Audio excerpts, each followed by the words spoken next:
Greetings and welcome to another episode on this fine and wonderful Tuesday, where we will talk about interpreting various cultures from typical fantasy worlds and taking inspiration from real-life cultures in a creative way. Before watching, remember to take a look at Micah History's channel as well as my second channel. Please carry on the discussion through the comment section, for only those promoting blasphemy against the Lord will be taken down. Now let us imagine the stoic warriors of the mountaintops known as the Dwarves. These dwarves are a very hardy people and establish great mines and underground dwellings. They are typically given a Celtic or Nordic accent and are generally viewed as a tough culture. However, I have perhaps another idea for how dwarves could be interpreted. What if, instead of putting them in the mountains, they are forced to live in the prairies? Perhaps these dwarves could be nomadic warriors relying on ranged combat and learning to ride wolves rather than horses. This would be inspiration from the various Turkic peoples. And yet, what if we combine them? Sure, there's no proof of Viking throat singing in the real world, but wouldn't that be epic if there was? Let's say that the dwarves in this world do indeed engage in throat singing practices. But perhaps this has a different role than artistic focus or intimidating enemies in the battlefield. Perhaps this form of Dwarven throat singing has magical properties. By using throat singing, one can shape an entire mountain and create an epic thunderstorm simply by his thoughts.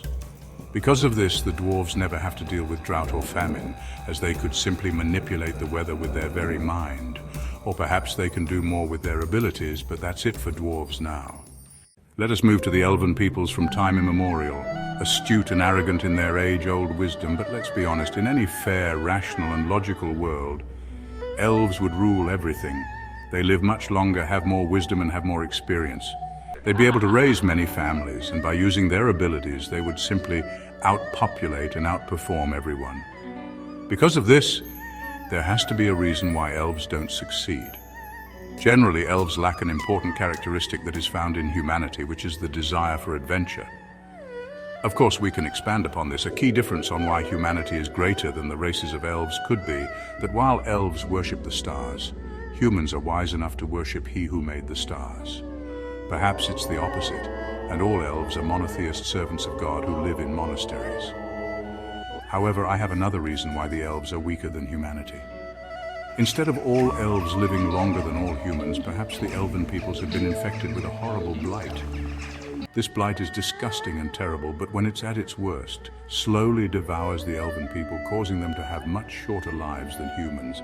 For this reason, the elves have to desperately cling onto their magic to maintain the vestiges of what they once were, though even then, they can just barely fix their lives to live long as humans. But then this long tragedy ends. One elf cures himself of the blight, then another, then another. The races of men are worried that they will be once again surrounded by a great elven people, so they convene in their glorious cities and begin to use their firearms. The blight is the only thing which gives the republics of men a level playing field with the privileged and powerful elven peoples. We demand that you do not cure yourselves of the blight and renounce your magic, so we may be truly equals. The dreadful war between elves and men begins, with elves fighting for the ability to be better than humanity, while humans fight for their own power and destruction. A few humans turn to necromancy to attain the lifespans of the elves, resorting to dark powers to make themselves equals and chastising elves for their condemnation of such dark practices. Humanity nearly reigns victorious against the elves, and the forces of democracy seem dominant, when a single elven mage decides to rebuild the elven kingdoms through one final blast of energy. Soon the elves go back to building their nation, where the artists, poets, writers, lawmasters and teachers remain dominant, all working for higher ideals and rebuilding the world that had been. As the last human necromancers crumble before the immense power of elvenkind, the Great War has finally ended with a decisive elven victory. And the world was rebuilt not as it is, but as it should be. A realm of great standards reaching beyond the world. But of course, that's not how it went.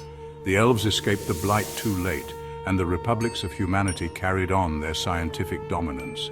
While at its most powerful state, elven magic could easily crush humanity in no time. The humans fought not against the heights of Atlantis, but against an utterly sick and pulverized people. It is ironic that with the victory of the human republics, all humanity was lost.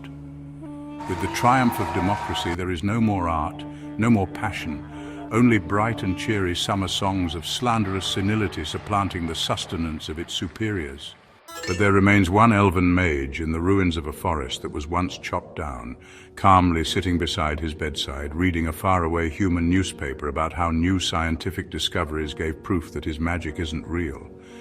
There he calmly sighed and almost cried, contemplating suicide but never truly approaching it, as he uttered a comment before his prayer. Be an artist, not a nerd, and the Lord is the divine source of creation. He who is beyond all, the honored, blessed, and great, most powerful, most beautiful, most righteous, and most loving. Amen.